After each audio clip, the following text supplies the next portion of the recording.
अस्सलाम वालेकुम। उम्मीद करती हूँ आप सब लोग खैरियत से होंगे। कल हमने एक बहुत ही उदास न्यूज़ सुनी, एक बहुत ही गमगीन बात सुनी कि इंडियन एक्टर है, बहुत यंग एज का, जिसने सुसाइड करके जान दे दी।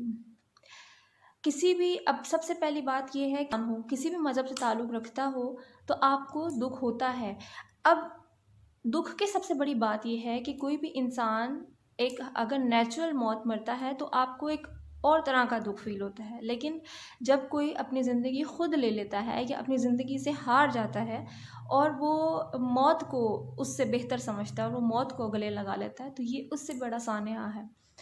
और ये जो डिप्रेशन का ये बात है, ये सुसाइड की बात है, इस पे मैं पहले भी बात करना चाहती थी, लेकिन अब ये बात ही ऐसी हो गई तो मैंने सोचा कि आज ही बात कर ली जाए। मतलब ये ऐसा टॉपिक है, ये ऐसी बात है जिस पे मतलब हम जितनी जल्दी हो बात करें बेहतर है, या जितनी जल्दी इसकी अवेयरनेस हो जाए ताकि हमारे अपने हमसे इस तरह से अलग ना हो। ये बात सिर्फ़ एक एक्टर तक महदूद नहीं है। हमारे बहुत करीबी भी लोग होते हैं जो डिप्रेशन से गुज़र रहे होते हैं और हमें उसका एहसास तक नहीं होता है, या होता भी है तो हम उसका मज़ाक उड़ाते हैं। सबसे पहली बात ये है कि डिप्रेशन क्या है, ये आप सब जानते हैं और हर कोई, मेरा ख़्याल है कि इस वक़्त में उससे गुज़र रहा होता है, और अगर उसकी पीक पे नहीं गया होता तो उसको मतलब टेस्ट ज़रूर किया होता है इंसान ने डिप्रेशन को। लेकिन ये एक ऐसी चीज़ है, देखिए आप अगर आपको बुखार भी होता है ना, आपको छोटा सा फ्लू भी होता है, तो आप उसका इलाज शुरू कर देते हैं, उसकी पहली स्टेज पे ही शुरू कर देते हैं। आपको कोई छोटा सा कट आता है, आप वहीं से उसका इलाज करते हैं, आप ये इंतज़ार नहीं करते कि वो गल सड़ जाए। लेकिन जो हमारी ज़हनी कैफ़ियत होती है, हम उसका पता नहीं क्यों इंतज़ार करते रहते हैं, या हम शर्मिंदगी फ़ील करते हैं किसी से शेयर करने में, या सम टाइम शायद हमारे पास कोई ऐसा बंदा नहीं होता जिससे हम अपनी बात खुल के शेयर कर सकें। तो वो चीज़ वर्स्ट कंडीशन में जाती जाती है, मतलब उसकी कंडीशन बदलती रहती है और वो चीज़ मज़ीद से मज़ीद ख़राब हो जाती है और हम उसका इलाज नहीं करते। और जो एक और बात जो कल से मैं देख रही हूँ मीडिया पे या सोशल मीडिया पे या लोगों के स्टेटस पे, कि किसी के पास मतलब इतना पैसा हो, इतनी शोहरत हो, फिर भी वो ऐसा कदम उठाए।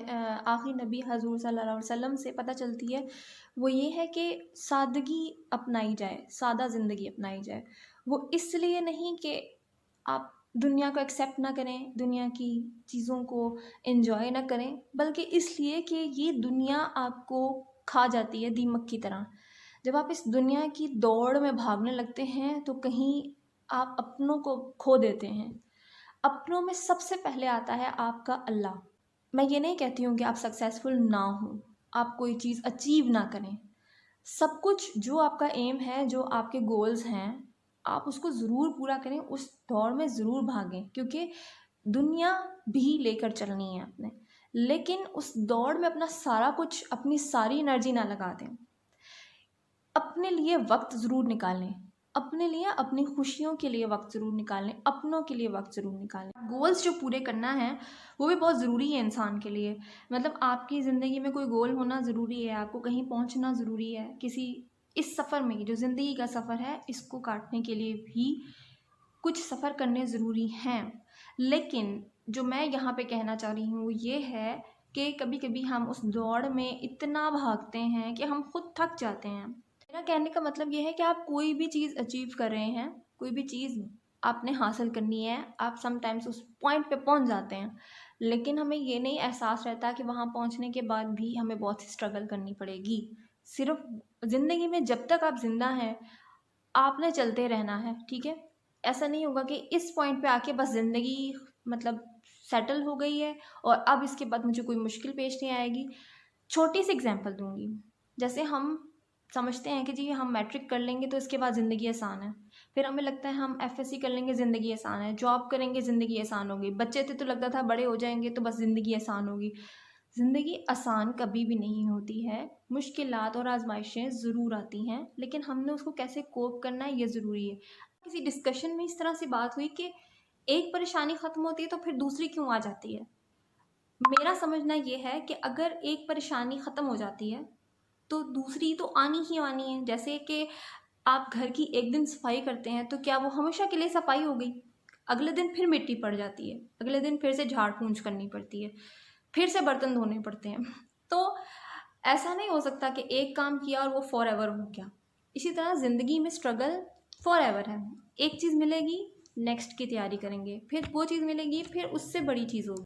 मैं यहाँ पे फिर एक बात क्लियर करना चाहूँगी कि जिनकी फैमिली का ये लॉस है, मैं उनके ऊपर तनकीद करने नहीं आई, उनका दिल दुखाने के लिए नहीं आई हूँ। वो लॉस अपनी जगह है, हम नहीं जानते उसके पीछे की क्या वजह थी, वो क्या फेस कर रहा था, उसकी ज़िंदगी में कौन सा फेज़ चल रहा था और उनकी असल डिप्रेशन क्या था, वजह क्या थी, ये हम नहीं जानते। इस वक्त उनसे कर रही हूँ जो खुद डिप्रेशन का शिकार हैं। और मैं आपको हरगिज़ ये नहीं कहूँगी जस्ट चिल करो, आगे बढ़ जाओ, कोई बात नहीं, ऐसा होता है, बस ये कर लो, वो कर लो। मुझे पता है कि डिप्रेशन क्या होता है और आप डिप्रेशन में से खुद को इतनी ईजिली नहीं निकाल सकते हैं। एक बात मैं यहाँ ऐड करना चाहूँगी कि हर बीमारी, चाहे वो जिस्म के किसी भी हिस्से से हो, आपने अपनी विल पावर यूज़ ज़रूर करनी होती है। आप अपने माइंड में ये बिठा लें, ठीक है? एक घंटा अपने लिए रखें, अपने से बात करें। बेशक आप शीशे में खड़े होके अपने से बात करें। हाँ, आपको लगेगा बेवकूफ़ों वाली बात कर रही है, लेकिन इससे बेहतर थेरेपी मैंने खुद नहीं फ़ील की। आप खुद को समझाएं कि आप कर सकते हैं, ठीक है? और उसके बाद कोई ऐसा शख्स तलाश करें जो आपकी बात सुने और आपको कोई अच्छा मशवरा दे, ठीक है? कोई अच्छा फ्रेंड ढूंढ लें, कोई ऐसा दोस्त, मुखलिस दोस्त जो आपकी बात सुन सकता हो। और अगर दोस्त नहीं है तो फैमिली मेम्बर्स, माँ बाप से बात करें, सिबलिंग से बात करें, बहन भाइयों से बात करें। अगर आप उनसे भी नहीं कर सकते तो फिर किसी साइकाइट्रिस्ट के पास चले जाएं। इसमें कोई शर्म की बात नहीं, कोई साइकाइट्रिस्ट या कोई ऐसा बंदा जो आपकी काउंसलिंग कर ले। अच्छा, सम टाइम ऐसा होता है जो मैं किसी अपने का केस देखा या अपना देखा, आप बार बार किसी के समझाने से उकता जाते हैं, ठीक है? आपको लगता है कि मुझे इस वक्त समझाने की ज़रूरत नहीं है, मुझे सिर्फ सुनने की ज़रूरत है, सिर्फ सुन ले। मैंने कई लोगों को देखा कि वो ये कहते हैं कि जस्ट लिसन, ठीक है? टाइम्स ये भी होता है कि आप ना अ, किसी से कोई बात शेयर नहीं कर सकते, ठीक है? तो आप उसको झंझोड़ें नहीं, ठीक है? उसके पास रहें, उसका साथ दें, उस पर नज़र रखें कि कहीं वो कोई गलत हरकत ना करे। दूसरी पहलू ये भी है कि कई बार आप अप्रोच करते हैं किसी इंसान को कि मेरी बात सुन ली जाए, और एक डिप्रेस इंसान जब आपके पास आता है अपनी बात सुनाने, तो उसका वो उस लेवल पे होता है कि वो आपको ट्रस्ट कर रहा है कि आप उस चीज़ को सुन लेंगे। आप उस टाइम ये ना सोचें कि इसकी ये बात नहीं सुननी है, इसे आम सी बात समझ में नहीं आ रही है। मैं भी ये करती हूँ, मैं आपको पॉइंट आउट हरगिज़ नहीं करी, मैं भी उन लोगों में शुमार हूँ। लेकिन मैं कह रही हूँ कि समटाइम्स कोई बंदा आपसे कोई बात शेयर करने आया, आप बस सुन लो, ठीक है? आपको नहीं भी अच्छी लग रही ना, बस सुन लो, ठीक है? उसको हरगिज़ ये ना कहो कि रोज़ रोज़ के रोने नहीं सुने जाते मेरे से, या हमें ना सुनाओ ये बात, तुम्हें एक छोटी सी बात समझ में नहीं आ रही है, या तुम कैसी बेवकूफ़ हो, या तुम क्या करते फिर रहे हो। इस तरह के अल्फाज यूज़ कभी भी ना करें। दूसरी बात ये कि जज करना छोड़ दें। हमारी इतनी सी भी बात समटाइम्स किसी के लिए वो पहाड़ के ऊपर एक और ज़र्रा होता है। मतलब आप सोच लें कि एक चीज़ पहाड़ बनती जा रही है, बनती जा रही है, और हमारा एक बैड वर्ड, एक बुरा जुमला उसके ऊपर आखिरी दाने का काम करता है और वो बंदा उससे हिम्मत हार जाता है। तो क्या आप जवाबदेह नहीं होंगे? फिर एक और बात जो मैं बहुत ज़्यादा देखती हूँ, हमारे यहाँ ये बहुत ज़्यादा मसला है। कोई काला है, कोई मोटा है, कोई लंबा है, कोई छोटा है, किसी की मतलब आपके अंदर एक, हमारे माशरे में मैंने देखा है, एक कीड़ा है जो हर वक्त ख़ारिश करता रहता है कि अब हम किसी के ऊपर क्या बात करें। हम कभी कहेंगे, मतलब छोटा बच्चा है तो उसको भी हमने किसी न किसी टॉन्ट में बुलाना है, ओए छोटे इधर आओ, ओए मोटे इधर आओ। मैं ये नहीं कह रही कि आप करते हैं, ये मैं खुद भी करती हूँ। मैं खुद बस अब मैं सोचती हूँ कि हम कहीं ना कहीं किसी की डिप्रेशन के पीछे कोई ना कोई एक हाथ होता है। कहीं ना कहीं किसी की सुसाइड के पीछे, हाँ, सुसाइड देखने में एक बंदे ने खुद अपनी जान ले ली, लेकिन उसके पीछे कई कातिल होते हैं, कई लोग होते हैं जो उसकी वजह बने होते हैं। हमें ये देखने की ज़रूरत है अब आंखें, क्योंकि ये चीज़ अब माशरे में बढ़ती जा रही है। मैं इंडिया की बात नहीं करती, मैं वेस्ट की बात नहीं करती, यूरोप की बात नहीं करती, ये हमारे अपने मुल्क में, मुस्लिम ममालिक में भी हो रहा है। तो इसका मतलब है कहीं ना कहीं कुछ लैक हो रहा है, ठीक है। हम एक बंदे को तो बड़ा इजीली समझा देते हैं कि आप में ईमान की कमी है, लेकिन क्या आप उस ईमान की कमी की वजह तो नहीं बन रहे हैं? अब सोचने की ज़रूरत है कि हमारी किसी बात से किसी को कोई नुकसान ना पहुंचे, चाहे वो छोटा हो, बड़ा हो, या हमारे साथ का कोई इंसान हो। अपने अंदर एक चीज़ पैदा करें कि हमने जो भी बोलना है सोच समझ के बोलना है। अपनी एक एक्सपीरियंस है जो मैं आपसे शेयर कर रही हूँ, होपफुली किसी को उससे फ़ायदा हो जाए। तो इसका सबसे आसान तरीका है जो मैंने फील किया, एक पेन ले लें और एक डायरी ले लें, उसके ऊपर लिख दें जो आपको फील होता है, उसको जैसा तैसा फील होता है, क्योंकि उसको आपने पढ़ना है, आपके सिवा किसी ने नहीं पढ़ना। आप उसके ऊपर पूरी कहानी लिख दें, और अगर आपको लगे कि ये कहानी, ये पेज, ये वक्त, ये इतना सा एरिया मेरी ज़िंदगी से कट जाना चाहिए, तो उसको फाड़ दें। आपको बहुत सुकून फील होगा, ठीक है। आप किसी से बात नहीं कर रहे हैं, आप खुद से बात कर लें, आप शीशे में खड़े हो जाएं, अपने से बात कर लें, रो लें, जो मर्जी कर लें, ठीक। अच्छा, इसके अलावा एक पॉइंट जो मैं आप लोगों से शेयर करना चाहती हूँ एज अ मुस्लिम, ये बहुत बहुत बहुत बड़ा करम है हम पे कि हम मुसलमान पैदा हुए, ठीक। एक मुसलमान के पास सबसे बड़ी बात होती है कि उसके पास एक कुव्वत है, अल्लाह की कुव्वत, ठीक है। हम कहते हैं ना कि इंसान एक एनर्जी पे चल रहा है, एटीपीज पे चल रहा है, एनर्जी पे चल रहा है। मुझे लगता है कि जो ईमान होता है ना, जो क्रिएटर की पहचान होती है, वो आपका एटीपी होता है, वो आपकी बॉडी को चलाने का एक जरिया होता है, ठीक।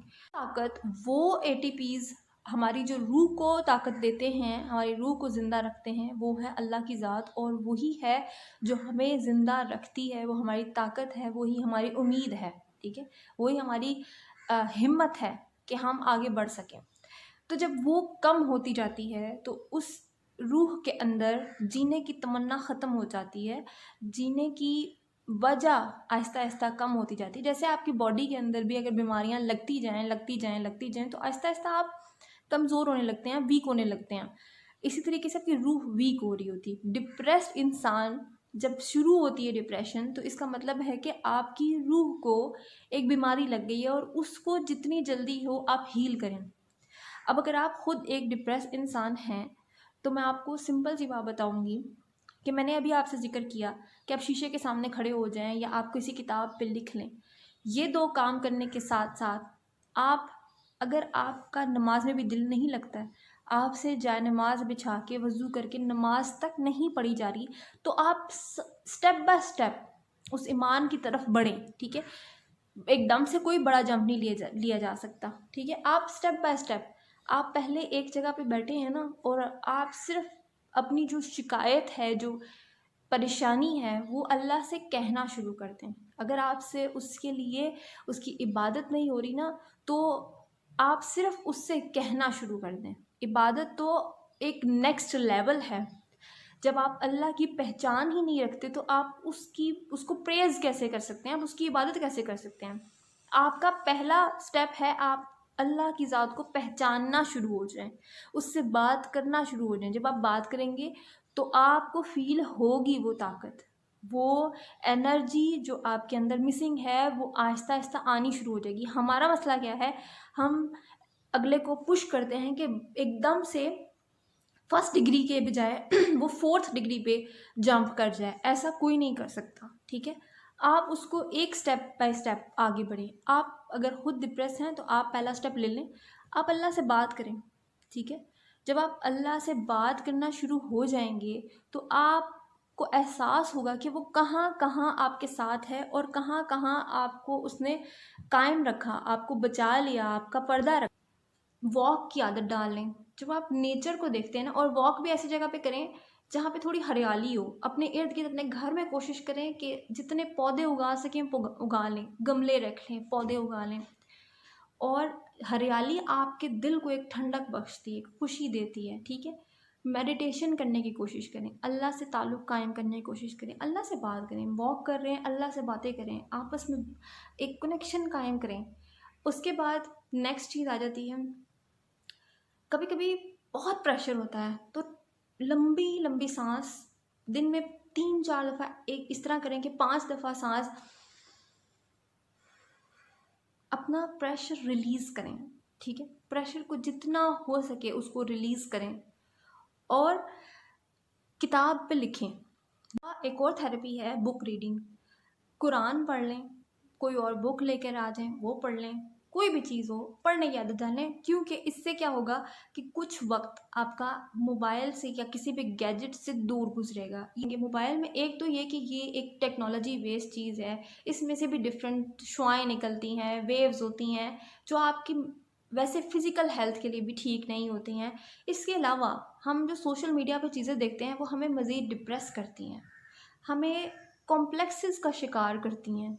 कहीं पे हम देखते हैं किसी के हम मतलब हमें लगता है कि हमारी ज़िंदगी ऐसी है, उसकी ऐसी नहीं है।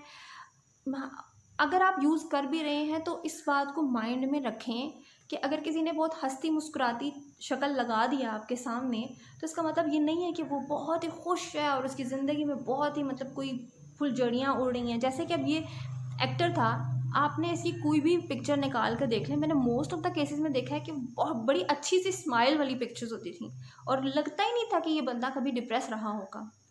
तो जो जो सोशल मीडिया है वो एक फ़ेक वर्ल्ड है। फ़ेक वर्ल्ड इस तरह से है जैसे हम तस्वीर खिंचवाते हैं तो स्माइल करते हैं।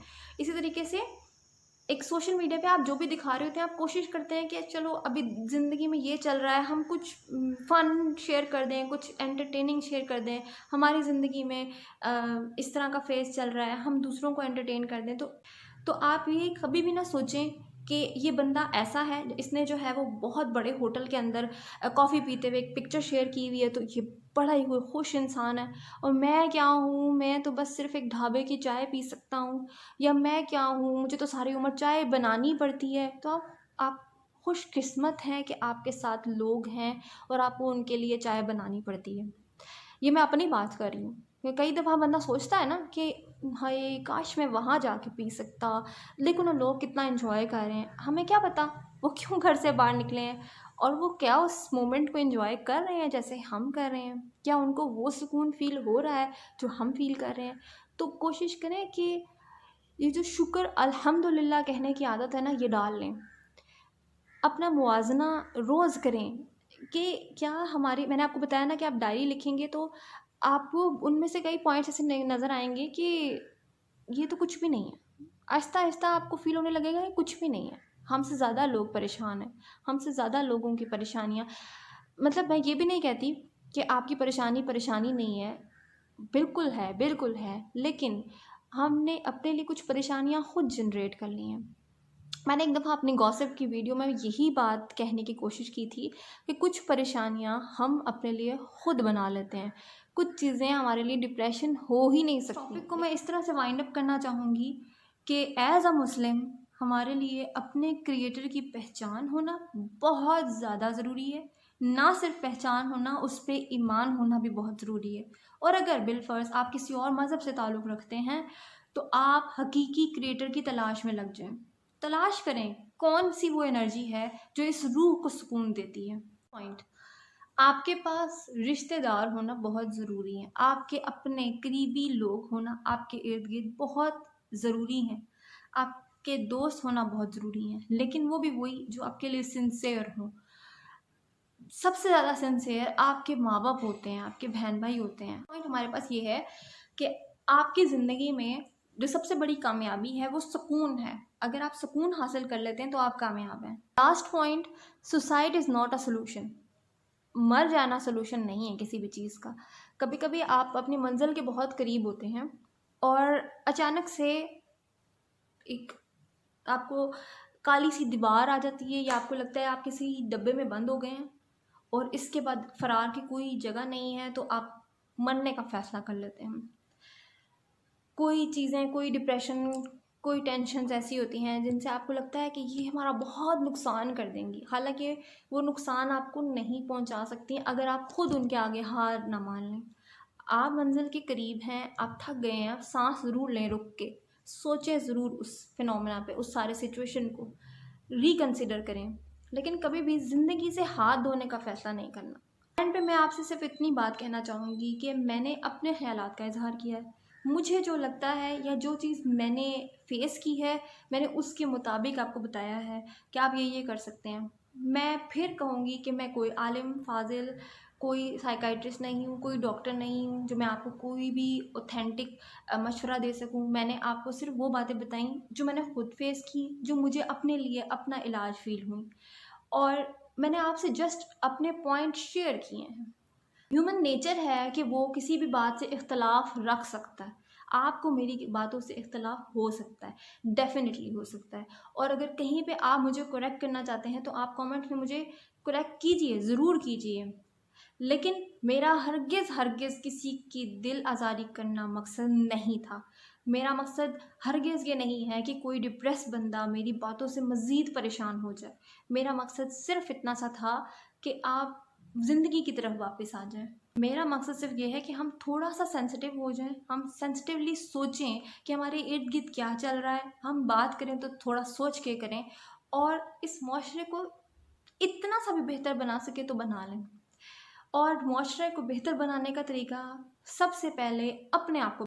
इसी के साथ इजाज़त चाहूँगी। मिलते हैं नेक्स्ट वीडियो में, तब तक के लिए अल्लाह हाफ़िज़।